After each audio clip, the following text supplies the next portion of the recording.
Hi there guys, my name's John from ActiveJR.com, and in this video I'm going to be talking about the new Garmin Edge 1030 which was announced yesterday from Garmin. So the Garmin Edge 1030 is £499 or $600, so that's a lot of money for a device. So what I'm going to do is talk through my top 7 features that I've found with the device. I've also going to comment on whether I think these are going to come to other Edge devices, and finally I'm going to mention whether it's worth upgrading. So before we get started, every product I mention is in the description below. So if you check out those links, it'll take you to Amazon where you can check out the latest prices. One thing I want to note is the Garmin Edge 1000 has significantly reduced in price. You can get a great deal on that at the moment, so check that out. If you like this video, please give it a thumbs up as it's really appreciated, and also subscribe to my channel as I've got some more great videos coming out over the next couple of weeks. And also finally, check out my website ActiveJR.com where I've got more reviews and more fitness information. So thanks very much, let's get straight into the video. Okay, so starting with the battery life is quoted by Garmin to be around 20 hours. Now this can be further extended by a battery pack which fits on the bottom, which extends it for another 20 hours. So that's quite a staggering battery life. However, there's no massive reports of real world usage yet. Now Garmin, as I've said, are bringing out a battery pack which will fit on and allow for on-bike charging. However, I've been using a solution for quite a bit now, which is a lot cheaper, in the form of a power bank via a USB cable. Now I discreetly put this on my bike in the ride bag, and it works really well. I normally use this with my Garmin Verb, and I normally get 3 to 4 hours on one charge. Now next up is connectivity. Now the Garmin Edge series has always traditionally connected to ANT+ sensors, and if you're already an owner of a number of Garmin ANT+ devices, then you're in luck and they will work, but they'll also work with third parties. Now the addition for connectivity is smart Bluetooth. Now the smart Bluetooth will work with other devices that are smart Bluetooth enabled, from power meters to speed sensors and various different other things. Now, whilst this, in my opinion, is not a great upgrade, I think it's a good upgrade in terms of connecting to a smartphone. Smart Bluetooth is lower powered, so it'll use less battery.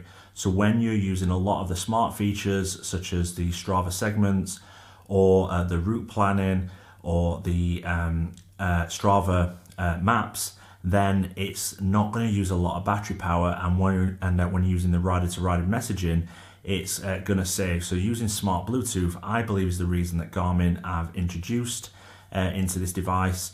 And again, it's not going to be something that's going to be able to be rolled out to other devices because it's hardware dependent.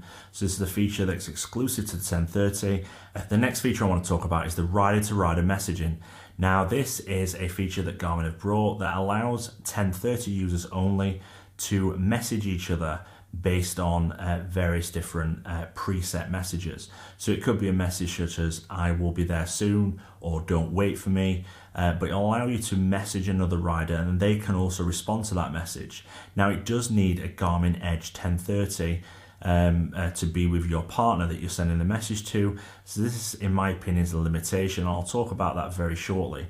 Also, some of the things that I thought they would have brought is being able to give people your location.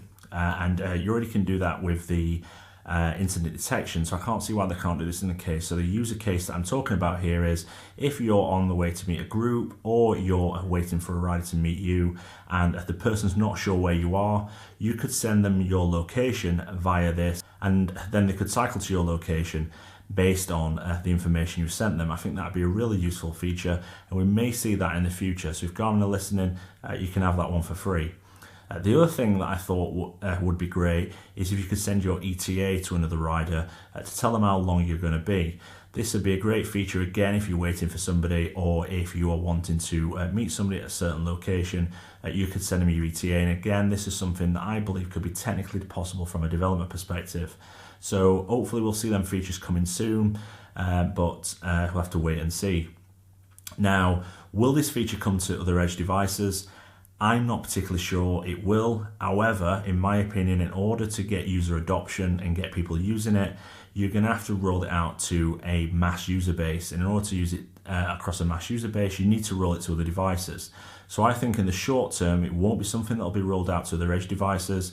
However, I believe 3 to 4 months down the line, once the sales of the 1030 have kicked off, we'll start to see this feature being rolled out to compatible edge devices. Next up is Trendline popularity routing. Now, this is something that Garmin are billing as a new routing capability that they're bringing to the Edge 1030. Now, this is based on billions of pieces of data that Garmin have collected from users' rides that they've uploaded. And what they're saying is by routing with this device, they'll give you the most optimized route based on user data. So what they're saying is it won't take you down gravel tracks if you're on a road bike, and it will automatically change your route based on the route you're going on. This can be worked with Route Creator, or it can be used for round trip planning. Now, as a user, you won't see much, and you won't see much difference between the existing route planning. However, I do think it's a significant upgrade, and it's going in the right direction. Will this feature come to other edge devices? I don't think it will at this stage. I don't think it will for the foreseeable future. And the reason for that is it's a unique selling point of the Edge 1030, and they're not going to roll out this feature to other edge devices if they're trying to sell this new device. So if you are looking for this particular feature, then you are going to have to go with the Edge 1030. However, the other edge devices such as the 820 and the 1000 have already still got great route planning. Now, the next feature that I want to talk about is the Strava app and also the TrainingPeaks app. Now, I'm really excited in particular about the Strava app. One of the features on the app is that you're able to download routes which you've already got saved to your Strava account. So this will mean that you won't have to download the GPX file from the Strava website, then plug in your Garmin Edge device, and then drag the file into the new files folder, and then it then loads that particular route. You won't have to do that anymore. All you have to do is go onto the device, connect your Strava account, and you can access your routes. So this is a great improvement. One of the other great features is live segment tracking, where it'll give you live updates on the segments that you've got started or segments that are nearby on the route that you're going. This is really useful to track what your friends are doing, and I think it's a massive improvement. In terms of the TrainingPeaks app, it's what's already available via the Garmin Connect App Store, and it gives you your training plan if you're a TrainingPeaks subscriber. However, you cannot move forward a day or go backward a day to look at your training plan. You have to use the training plan that is for that particular day. So this is a limitation, but this is not a limitation of Garmin. This is how TrainingPeaks have developed it. Now, the big question is, will this be rolled out to other edge devices? In terms of the 520, the 820 and the 1000, the Strava app is already available on the App Store, and you can download that now, and so is the TrainingPeaks app. So in terms of the new apps and capability, it's simply just installed on this device. You don't have to do that. However, they're already available. Just one point to note, the Strava app for the downloading of routes and live segments does need a premium subscription. So you do need to pay for that in order to use this particular app. Okay, next up is the performance stats and the performance information that come with the 1030. Now, similar to the Phoenix 5 series, you get things like training status and training load. You also get your VO2 max and your FTP on one screen. Now, this is a useful feature that I use in the Phoenix 5. I use it to base my training on, and I also use it to look at how I'm improving. So I think it's a really good feature, and I'm glad it's coming to the Edge 1030, and it will certainly improve, especially if you are using vector pedals or other power meter pedals. Now, will this come to other edge devices? Again, it's one of those features I'm not sure about. Garmin did promise they would roll out the training status and training load feature to the Phoenix 3 HR, and that was 6 months ago, and they've still not done it. Now, they're probably waiting a couple of more months. However, it's something I think they should have acted upon, and I'm not sure if they will roll it out to other Edge devices, because again, it may hurt the sales. And if they're wanting to push this device, then if they want to keep as many features away from the other Edge devices so people feel more compelled to buy this particular device. So last up is the Garmin cycling safety features. Now, I'm a big fan of the Garmin radar light. I use it all the time when I'm out on the bike, and it's really accurate from my use, and I know lots of people use it as well. This will work with the 1030, but so will the radar light and also the Viera Vision. That will work as well. One of the things that the Edge 1030's got is incident detection, which if your cycling computer detects you've been in an incident, it will message somebody on your contact list, subject to it being connected to a smartphone, your location, and to alert them you've been in an incident.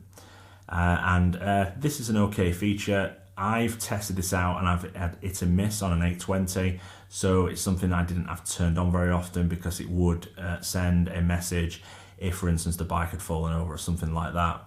However, it's not just exclusive to the Edge 1030, it's already on the 820, it's already on the Edge 1000 Touring, and it's already on the 520.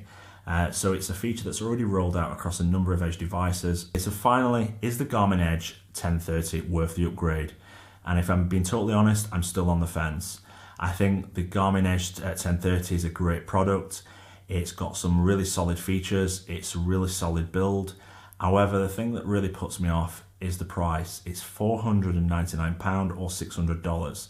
And what you've got to decide is whether the extra features you get with the Edge 1030 are worth paying that money.